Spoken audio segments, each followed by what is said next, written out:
Very Good evening, Prescott Valley. Welcome to the August 9th Park and Recreation Commission. And I would like to start off with a call to order for the roll call. Kathy, please. Okay. Vice Chairperson Freyer. Here. Commissioner Avalos. Here. Commissioner Brinkman. Here. Chairperson Tissot. Here. Commissioner Fallman. Here. Commissioner Trevini. Here. Great. So next item on the agenda is the approval of the agenda. Does anyone have any questions, comments, concerns, additions? I would make a motion to approve the agenda for August 9th, 2016. Great. Is there a second? I'll second it. All right. All those in favor? Aye. Aye. Opposed? Great. So the agenda has been approved. We need to look at the approval of the minutes from the June 14th regular meeting. We did not have a meeting in July, so it's June 14th. Did everybody have a moment to take a look at the minutes from that meeting? And do you have any questions, comments? All right, I would entertain a motion to approve those. I'll make a motion to approve the minutes for June 14th, 2016 regular meeting minutes. I'll second. Great. All those in favor? Aye. Aye. Opposed? None. So those have been approved. All right, we're going to move into announcements. And tonight we've got Jason Elmer with us. Thank you, Jason. Did you get us moving on Movies Under the Stars? Good evening, Commissioners. So we're going to start off this evening with announcing our Movies Under the Stars for our fall season. This will be the first year that the Parks and Rec Department has offered a extensive schedule as we have. Last week, unfortunately, the movie was canceled due to torrential downpour. However, we're trying to get back out there this Friday. Then the movie this Friday, if I'm not mistaken, is Monsters, Inc. And we will be showing movies through August 25th as long as weather permits. Could you tell us a little bit about the next item, which is the Punt, Pass, and Kick event? Sure, and I'd love to get the screen to come up too. Punt, Pass, and Kick is going to be Saturday, August 20th. This is an event that we've held here in Prescott Valley for many years. It's an opportunity. It is a NFL-sanctioned event where children from the age of 6 to 15, boys and girls, can come out to Mountain Valley Park. This is a free event. And they can participate in the punt, pass, and kick. They get one punt, one pass, and one kick. It doesn't matter if they've never punt, passed, or kicked before. If they show up early enough, we have staff on site. We review with them exactly how to do all of it. And we give everybody, they get one chance at each to kick it the straightest and furthest, throw it the straightest and furthest, and punt it the straightest and furthest. And they get a participation certificate, and first place goes on to the regional competition, and there are medals and ribbons, I believe, for second and third.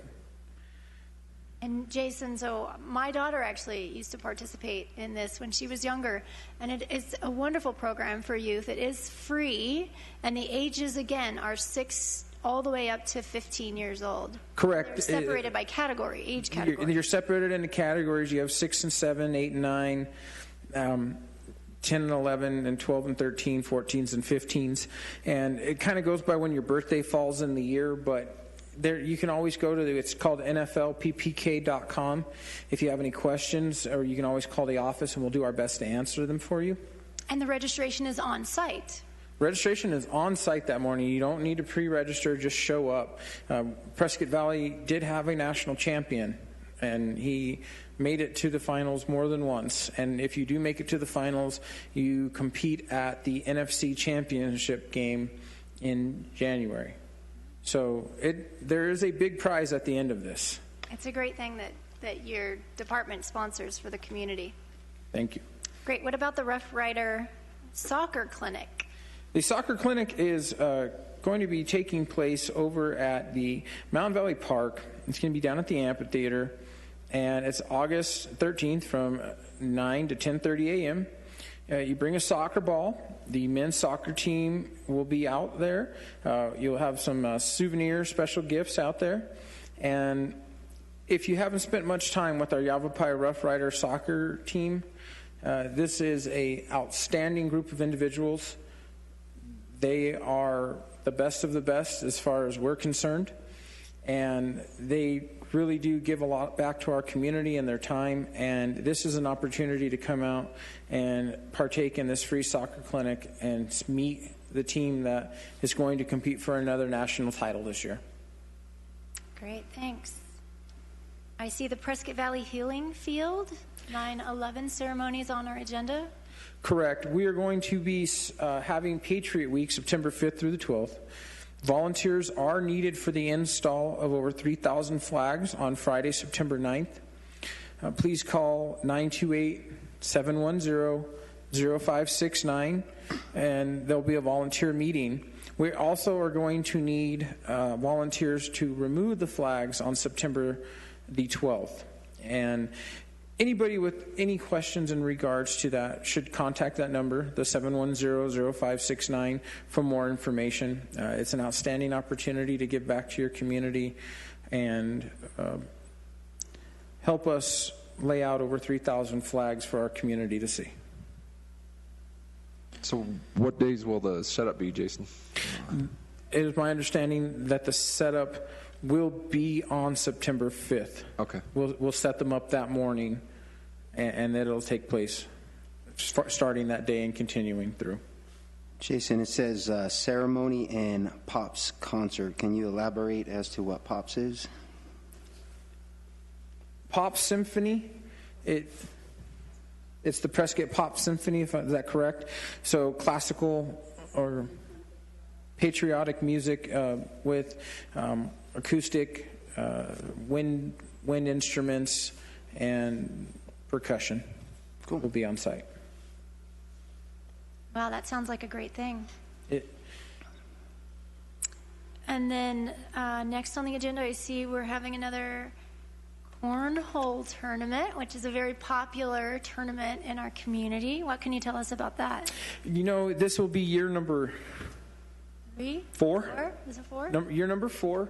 Last year we divided up the first 8 teams got prizes. This year we are kicking around the idea of having a men's division, women's division, and a co-ed division to try and create a little bit more equal opportunity to compete in the event.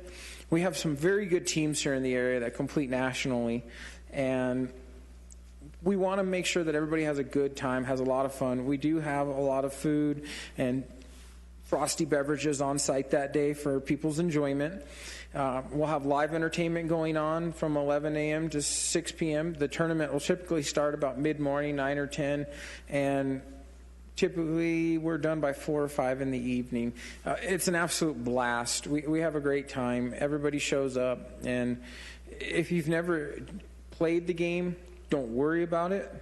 You can show up at a Tuesday night when we have our league currently going on at Prescott Valley Event Center. And you can come on over there, and usually we need people to fill in on places. You can kind of get an idea of how the game is played. And then if you wanted to show up at the tournament, show up and have a good time. It's just a blast. So, Jason, what's the registration process if a team wanted to participate in the tournament? You would need to go on to the Town of Prescott Valley website. It is my understanding that I don't believe we've opened up registration yet. But we'll be opening here in the next week or 2. And you would go online and you would sign up your team. You'll provide a team name.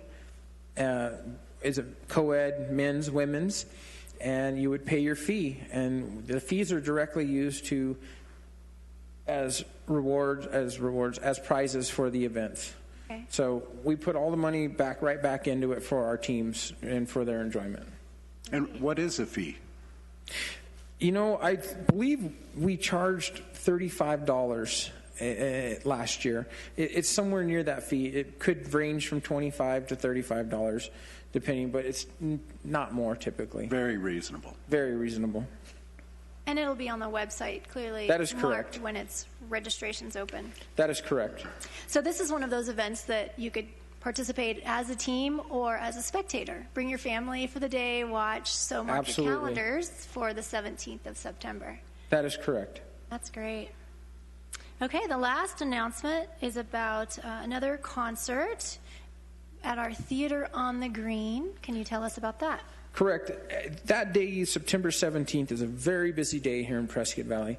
We have the Boys and Girls Club will be doing their Mudfest event, and when the Mudfest event ends, the people will be invited to join the Theater on the Green free concert, which will be south of Winslow, and they will be playing from noon to 6 p.m. that day, and we'll have the tournament going on the grounds. We'll also have this concert going on, so you can come enjoy some food, enjoy some drink, and have some fun playing a game.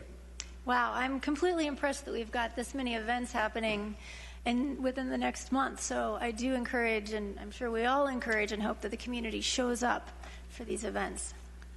Fantastic. Any questions, commissioners? Okay. So moving on to department update. And Brian, director, had submitted to all of us the director's report for June of 2016. Jason, is there any comments you have on that? Not at this time. Commissioners? No questions. Great. Next is my report. So I am the new chairperson this year. It's a pleasure to be elected by my peers. But I wanted to take this moment to actually thank Ron Brinkman. He's done chairperson duty for several years. Is it 2 years? He did a fine job. I think we all agree that he did a great job. It's hard to fill his shoes. I hope I can do that. They are large. They're 11 and a half. So. Oh my. Well, I'll give it my best shot. Okay. So that's great. The other piece that I wanted to mention is that right now, the Arizona Park and Recreation Conference for the state of Arizona is taking place in Phoenix. That's where I believe Brian is. That's where everyone is, yeah. That's where everyone but Jason is. That's okay. Pat Frayer, fellow Commissioner Pat, and I will be traveling down to participate tomorrow afternoon, evening in that conference because Prescott Valley has been selected to win an award. And we'll tell you more about that next time when we talk to you, so be sure to tune in next time as well. And it's an honor. It's a big honor to be recognized in that way by our peer group. Last thing I wanted to mention, I personally have been affected by the rain. I'm sure many of you in the community have too. And in talking with Jason just prior to this meeting, we were discussing how the rain potentially affects our parks. And primarily, what we're seeing right now is the skate park, when it rains, potentially has flooding issues. If there's any possibility of it flooding, we will shut that facility down temporarily until it can drain off and become a safe activity for our community members again. But just know if it is closed, it is likely because of rain or drainage issues. The other piece to note about the movie this week, again, if it's poor weather, the movie may be canceled, so you'll want to be checking the website before you head down if there's any chance that it looks like it might be raining. But otherwise, bring your blanket, come on down. It'll be a great event. Okay. Item number 7 is our Tree Advisory Board, and Ron is going to tell us about that. Well, first of all, I thought I'd tell you where the Tree Advisory Board comes from. And Article 17 of the Town Code shows a purpose for the Parks and Recreation Commission. And within that, an item says to serve as a Tree Advisory Commission with the responsibility to study, develop, update annually, and administer a written plan for the care, planting, replanting, and removal or disposition of trees and shrubs within parks, preserves, street right-of-way, and public places owned by the town. So our Tree Advisory Committee consists of members of the commission, but specifically the chairperson and the vice chair, and then any member of the commission. and typically we have a arborist, a professional on the commission as well. So we make a running 5-year plan, and within that plan, it's a very formal plan, and there are points assigned for different items. An example that I could use for this year, part of our plan was to plant some trees and shrubs in American Legion Park, and that is actually on our plan. And item B1, we got 4 points. We get enough points, and that goes towards our Tree City Award. So this all is tied together, and to kind of wrap that up, we need to have a meeting in the next few months and set up our plan for 2017. And that's about it. All right, great. Any questions, commissioners? Well, I've been a part of that committee for the last year. It's a great plan. It's definitely allowing our community to continue as one of the Tree City USA members. You do have to work to become a member and then work to maintain that membership. And we're really proud of the Park and Rec department for assisting and for the commissioners in supporting that. So. Well, and it does a lot of great things for the community. You look at the improvements, you look at getting the volunteers together. Our tree inventory is, I think, going to be huge in the future. So very important. Yeah. Great. Thank you, Ron. Mm-hmm. All right, on to old business. And Jason, you're back up with July 4th wrap up. This year's 4th of July was epic. Let's just go there. You know, in years past, the parking lot would fill up by about 8 o'clock. We'd start seeing it. By 7 o'clock this year, all our parking spaces were taken. It was full. The park was full. The surrounding areas were full. People were walking into the park. It was well received. It was well liked, and it was really nice to see. We're estimating that 7,000 people were in attendance in just the park that night for the event, wow. Which it's an increase of 2,000 to 3,000 from years past is what we estimate. And a lot of people, you know, they just found anywhere in the area they could park, and they came and enjoyed it. And everyone we spoke to that night was just so happy and thankful for the fireworks. It was by far the coordination amongst departments in this town. It was the best 4th of July that I have been a part of in my 11 years here. So we need bigger parks? I am not going there. You give it to us, we'll take care of it, but let's just leave it at that. I'm going to donate my front yard as a park then. No.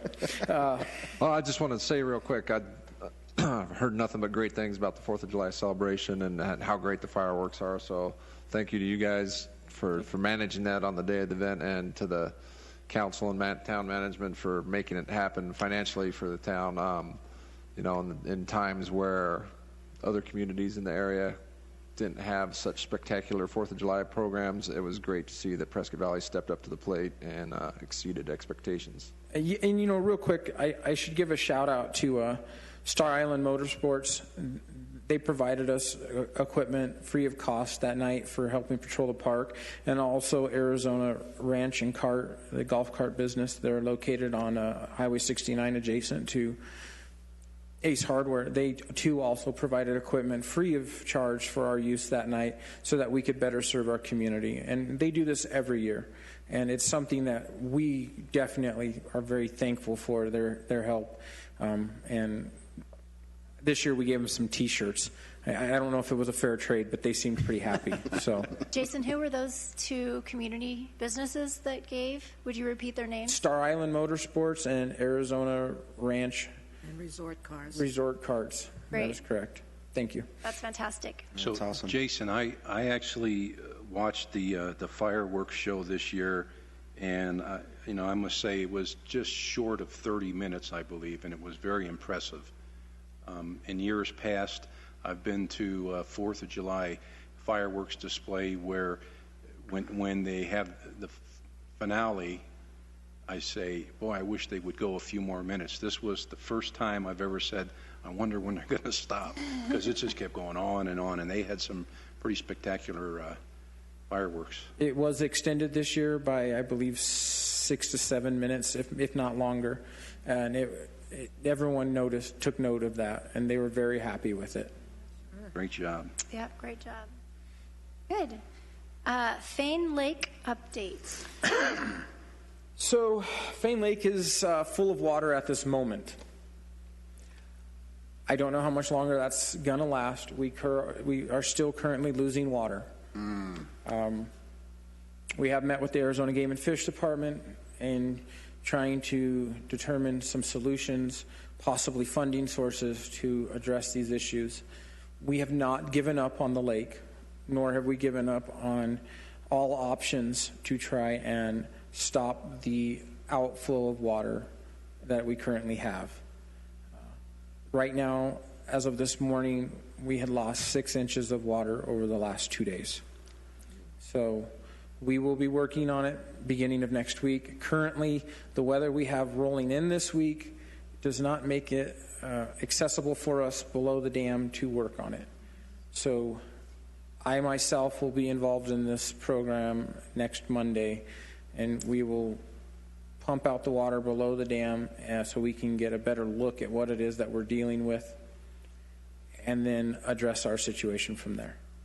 So is it leaking around the valve housing? The actual concrete is still... It's currently leaking under the plate. How old is this facility there, that dam? Commissioner Fallman, you'll have to forgive me. It was my understanding. It was built in 1917. Yeah. And then the additional piece on the top, I believe, was in 1923. Please forgive me if my dates aren't exact, years aren't exactly correct. It is old. It is an historic site. Yeah. So we can expect that we're going to have problems when it's that age. I don't know, but Well, but the community can trust that you've brought in the appropriate correct. Resources, experts to help diagnose what the issue is and potentially remedy it. If That is it's correct. possible. We are working with anyone and everyone who we can to try and remedy this situation and restore the lake to its ability to hold water year-round. Yes. Great. Thank you for that update. Any questions? Okay. Bob Edwards Park. At this time, I believe Deputy Town Manager Ryan Judy is in the audience, and would you like to come forward to discuss this part? It has it on my agenda, but I'll happily do it if you prefer. I'll go ahead and run with it. We're just going to do this part. So the ribbon cutting for Bob Edwards Park took place this last Saturday on the 6th, and I'd like to thank all of you that were there for that. That was outstanding. The focus of the park, it was built on accumulated impact fee funds. And we've been collecting those funds since 2007, and the council recent approval of the project was included of lights and restrooms and the field and a walking path in that area. There are remaining owner-provided elements, which are a playground and ramada, which at this time were engineered out of the project since costs were in excess of the developmental impact fee expenditure.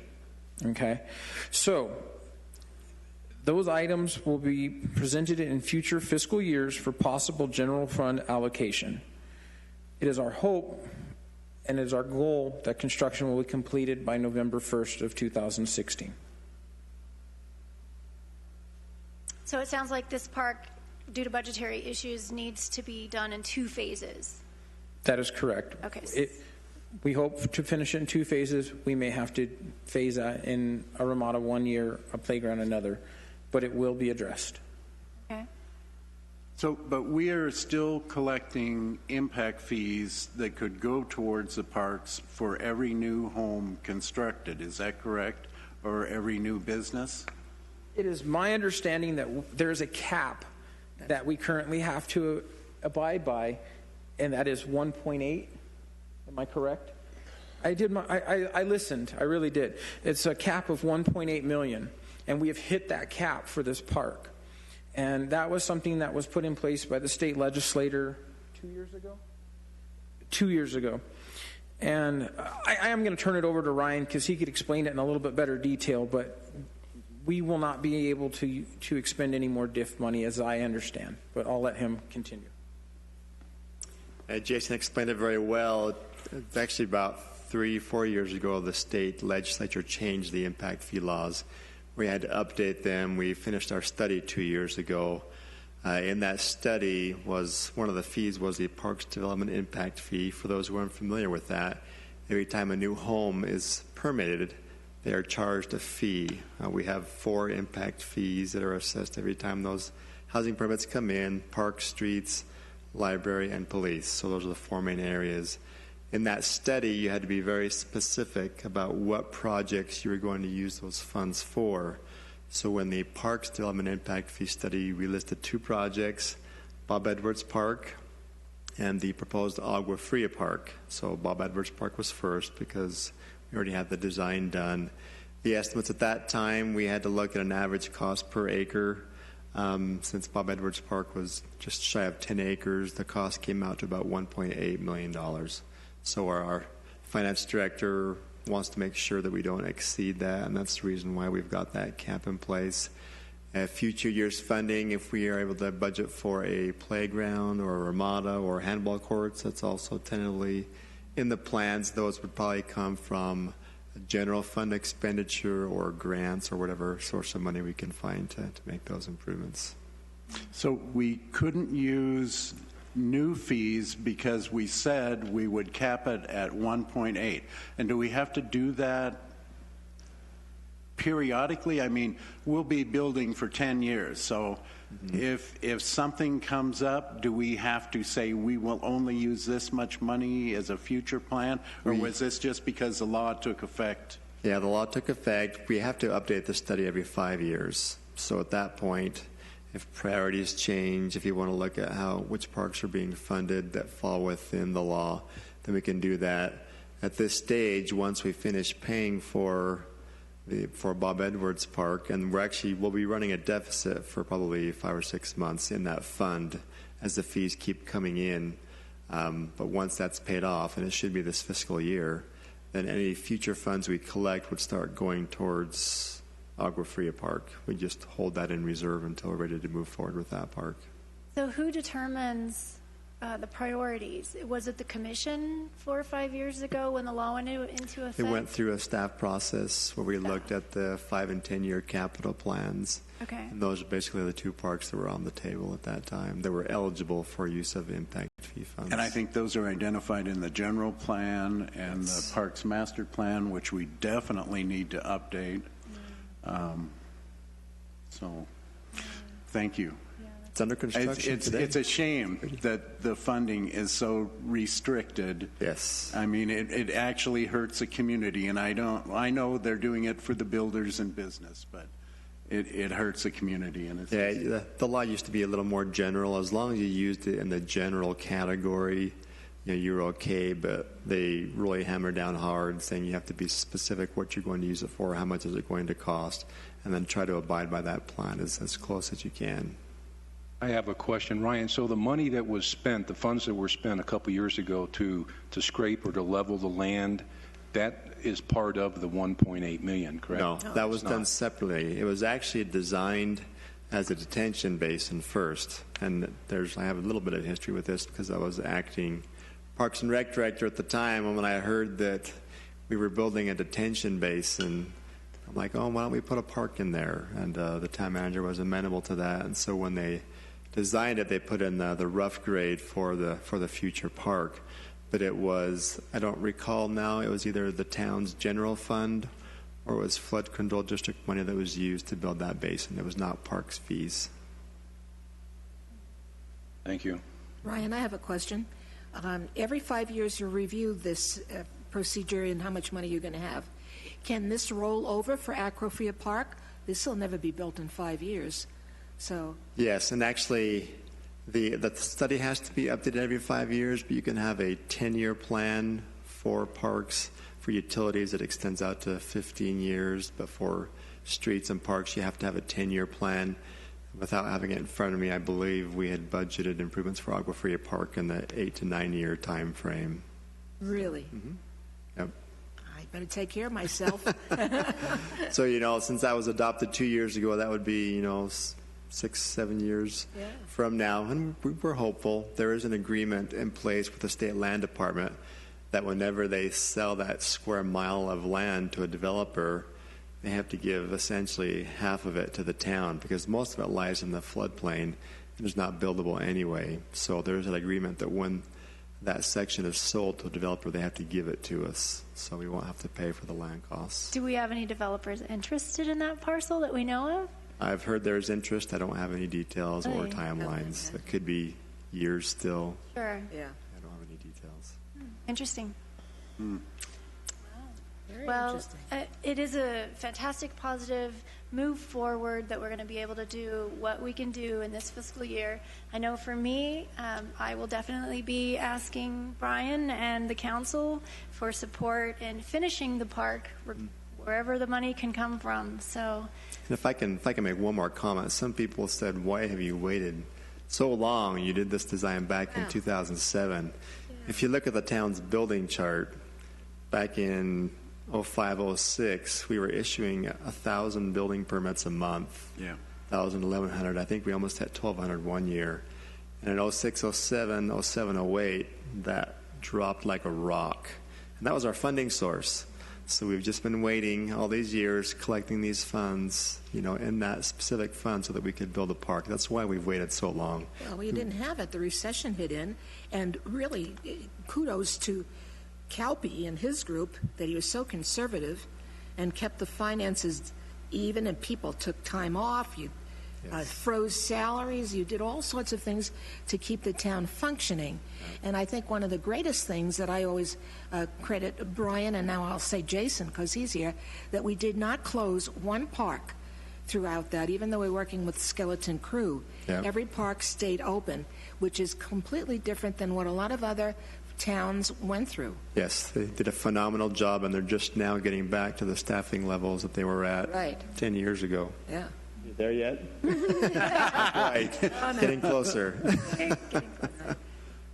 great. Any other comments, commissioners? No, thank you for explaining that. Yeah, Thank you. thanks, Ryan. Thank you, Ryan. We appreciate that. And I thank you too. It was much more eloquent from him. No, you do fine. So This part. we'll move on to the next portion, I guess. Michelle, please go New ahead. business. Let's do it. Commissioner Freyer? So, Pat, you have something to tell us about, right? So, July 15th, I believe it was. Yep, Friday, July 15th. I was honored to attend the Prescott Valley Chamber of Commerce annual banquet and Community Excellence Awards, where the town of Prescott Valley was awarded the Community Improvement Award for 2016 for the Glassford Hill Summit Trail. And I received that on behalf of the commission and the Parks Department. So, but as I mentioned, when I accepted the award, it couldn't have been done without the help of the Boy Scouts and the help of the Over the Hill Gang and the help of the Yavapai College and all the volunteers that helped finish the trails. And of course, the staff who did the outstanding job and Ryan and his family coming out and setting the posts and getting the signage up. And, the month-long work that the Over the Hill Gang did every Tuesday and Friday or Monday and Friday, they came out and trucked their way up the hills and smoothed it out to get some of the bigger rocks out of the way. So, it really was a community effort, and I believe what a great community asset it is, something that we can all be proud of, and something everybody should take the time to go hike at least once. Take a bottle of oxygen with you if you need it. There's picnic benches at every switchback, and it's just some great views and just a really different world up there. And I was up there a couple weeks ago with my bike team and noticed that the signage is up there placed that kind of mirrors the silhouette there. It was just raw metal. I don't know if there's plans for interpretive signage. It is on my those. understanding, yes. I think we're when you mentioned the building process, it's not often you see the deputy town manager throw a post pounder over his back and take off running up the hill.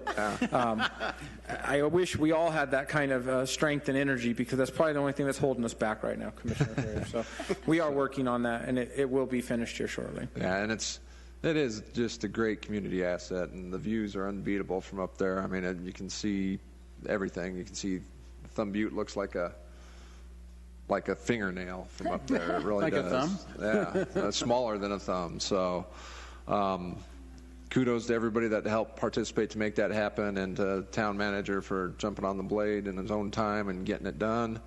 And hope it's the beginning and not just a one-time deal, and that the trails and open space can be expanded and enjoyed here locally in Prescott Valley. Very well, Pat, thank you very much for representing the department and the commission at the awards ceremony. Great. So Fence Line Park Playground recommendation is our next item. Jason, will you take us through that? This evening, we are looking for an action on this one. The Parks and Recreation Department has been taking quotes and bids for a playground to be placed at Fence Line Park in the Stone Ridge development. The current playground there is due to be replaced. We have received numerous quotes, and you should all have a packet in front of you with some different variations. Here, if you would like to look at the slides, Play It Safe Playgrounds, option 1, Fence Line Park, one of Dave Bang's. Fence Line Park, option 2. Fence Line Park, option 3.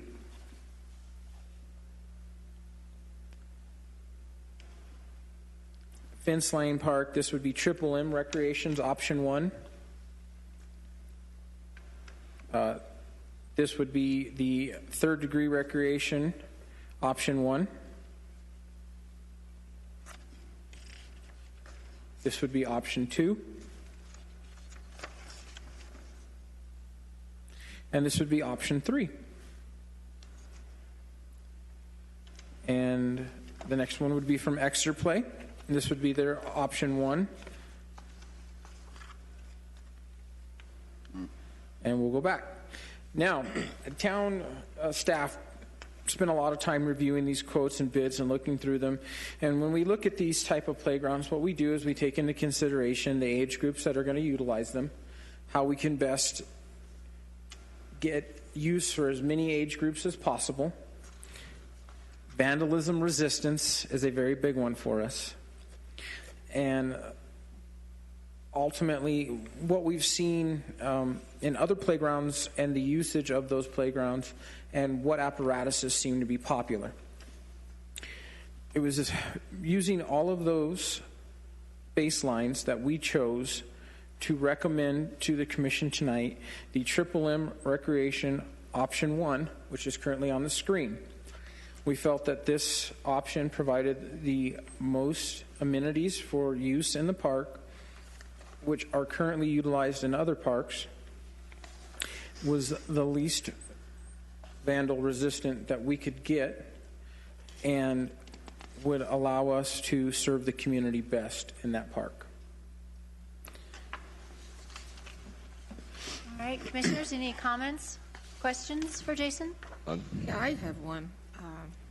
I see that this particular one from Triple M will use up every cent that the budget allows in purchasing it. There will be nothing left if we need to have a little something adjusted.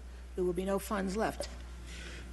What it is when we purchase these, Commissioner Fallman, and we have them installed, Yeah.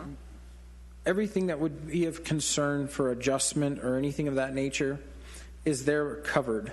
That will be covered. They guarantee that. They walk in, it is turnkey. They take care of everything.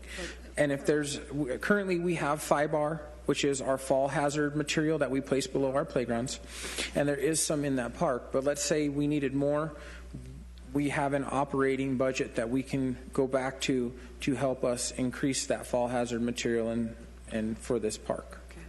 This looks very familiar to me. Have we used this Triple M before? Not that I can recall offhand. It may look familiar because The colors, I think. there are several amenities here on this playground that we have in our other parks that are popular. Yeah. And that is why we picked this one, because these are popular apparatuses that we know that. Here's an example. I have a young daughter, and I just recently started taking her to the playground. And, I paid attention to our playgrounds, but I never really thought much about it. And she's so little, and she gets up there so high, and there's these openings, and I go, oh my goodness, she could fall down, and she could really get hurt. And I think about those things now. And when we look at these things, this provides us a very safe environment that we can put a child in and let them enjoy it and not have those concerns. What's the age span on that? I believe that this age group that we're looking at here is the 5 to 7, but typically a 5 to 7 can service older kids also. Right. I see we have a crawl tunnel in this too, and I thought we typically were trying to stay away from tunnels. It's a short enough tunnel where we're okay. If it was a longer tunnel, that's where we would have more concern, where we've seen issues in the past where people have climbed on top of the tunnel and jumped on them to the point of fracturing them. If you look at Fence Line Park, option 2 from Playworld Dave Bang Associates, you'll notice the very large tunnel in there.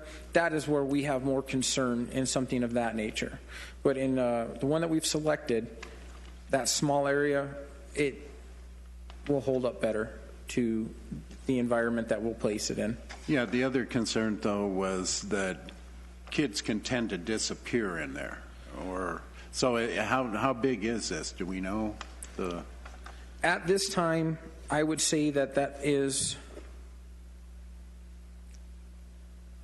I'm going to guess it's maybe 3 to 4 foot long, and it is for ages 5 to 12, as it states here in my notes. 5 to 12? That is correct. Yeah, it says it here. I might have just read you the wrong notes. No, it says. I don't see anything on my notes. You're correct. I read off the wrong page, but that is the age group that we were looking to. Right. I'm seeing this as more bang for its buck. I think it looks very aesthetically appeasing. The colors coincide with everything around it. Speaking of colors, are we looking at blue slides or beige slides or? At this time, I don't think we've made a choice yet. Okay. If you'd like to make a recommendation, I'll gladly take it forward. Personally, I like the beige. All right. Yeah. Any other votes? Yeah, I'm feeling that. Okay. So it's 2 for beige. Well, it's just over time. I mean, they would probably lose their luster with per se a bright blue one versus a beige, correct? Out of your experience, less maintenance. In on my that experience, I've always been more apt to choose the beige slides. They just seem to not get sun beaten, don't need to worry about gel coating, so to say. Yeah. And they do clean up a little easier. Probably don't get as hot as per se some other colors. I couldn't tell you on that one. I do know that they do get pretty warm, but I don't know if I guess I'd have to go test a beige slide. I think we found that if we choose a color, the cost went up. Didn't we have that, Ron? I think there has been times there's been some variation.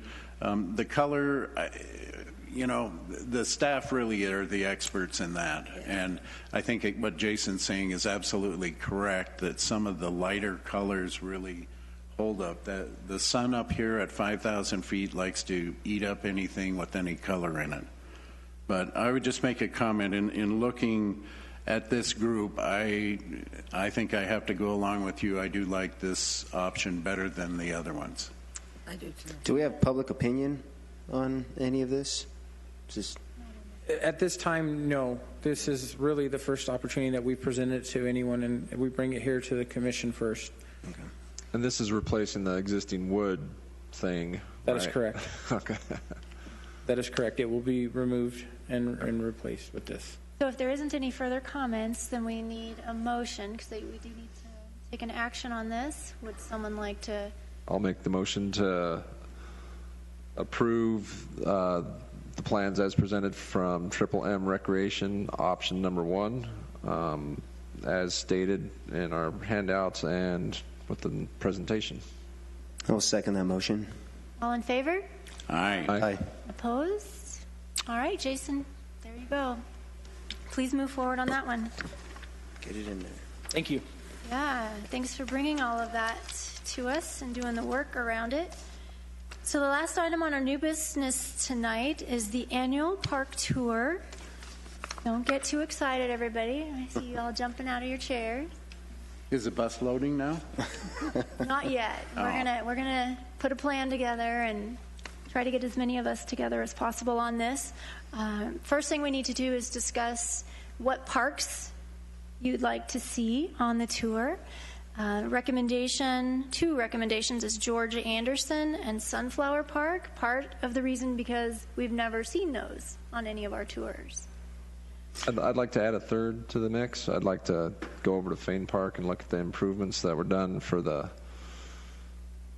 grant that we received along the Rose Creek branch and the new trail that's been cut in.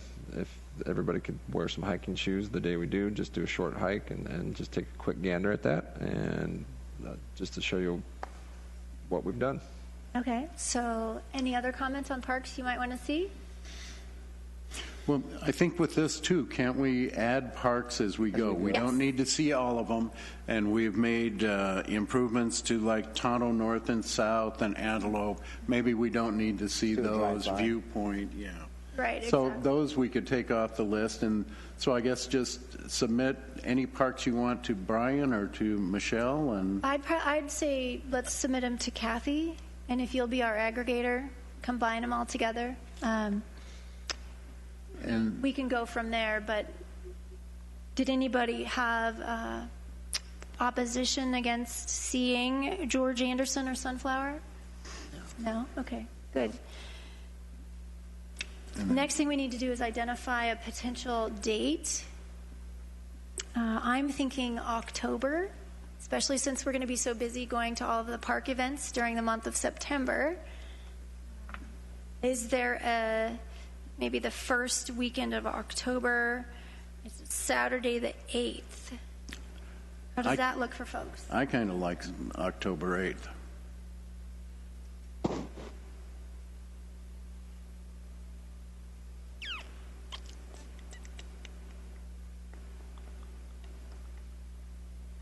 Eighth would work. Okay, great. We'd probably do it something like a morning, just a couple hours in the morning, so you have the rest of your day free. Yeah, How's that look for you, Danny? that'll work for me. I'll make Okay. it work. All right, great. I'll put that in. Good. So more information will be coming out about that. I don't need action at this point. Okay. No. We'll get that worked out. Very good, everybody. Any other last agenda items during the other? Okay. Unscheduled public appearances. We do have some folks in the audience tonight. Anybody like to say anything?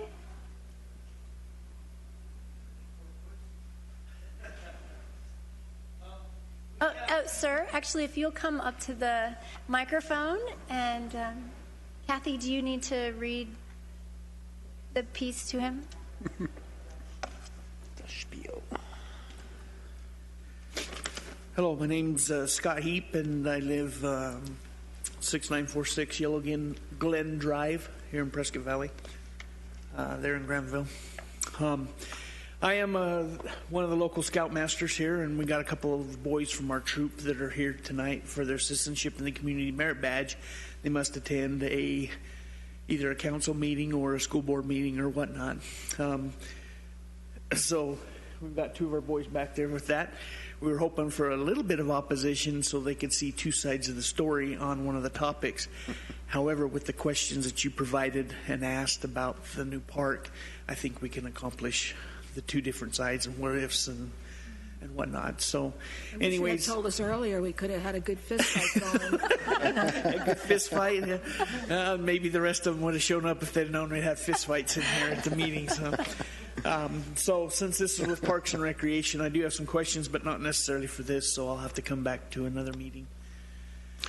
If you really want to see the fist fights, when we have our work studies, which are open to the public, typically we meet in the Civic Center, and it's not televised or formal like this. I mean, it is a formal thing, but we will get down and seriously discuss these issues. And typically then when we do come to the meetings, we already have a fairly good idea of what we can and can't do, and so it goes pretty smoothly here. So you're back to being civilized at that point Yes, in front of the the public. bruises have healed by then. Only when the camera's on. I do have something, and I know I need to call the phone number according to what you said about the volunteers for setting up the flags. And you said September 5th, which is a Monday?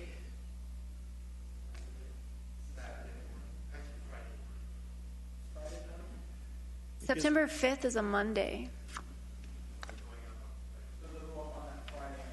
That'd be the 2nd of September then. Because we have some boys. Right. Okay. September 9th? Okay. Yeah, it's a Friday.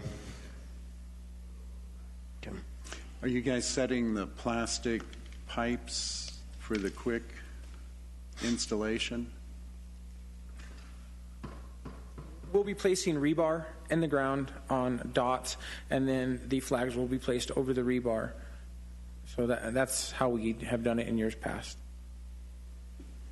And the reason why I ask is because we have some boys that are looking for some service projects for service hours to for their advancement to the next level of scouting, depending on where they're at. And so that would be an opportunity for them to get involved in that kind of stuff as well. So we'll be contacting them and seeing what we can work out. With school starting again, there may be some issues, but we'll see what we can do. Thank you. Scott, I'd just like to add real quick, just a comment, that in the years that I've been here, I've seen the scouts come in and do projects at all levels in the town. They worked on things from the police department van for the command center, just on and on. And I just want to say, really, it's appreciated and it's noted, all the effort that the scouts do in making this a better community. So thank you.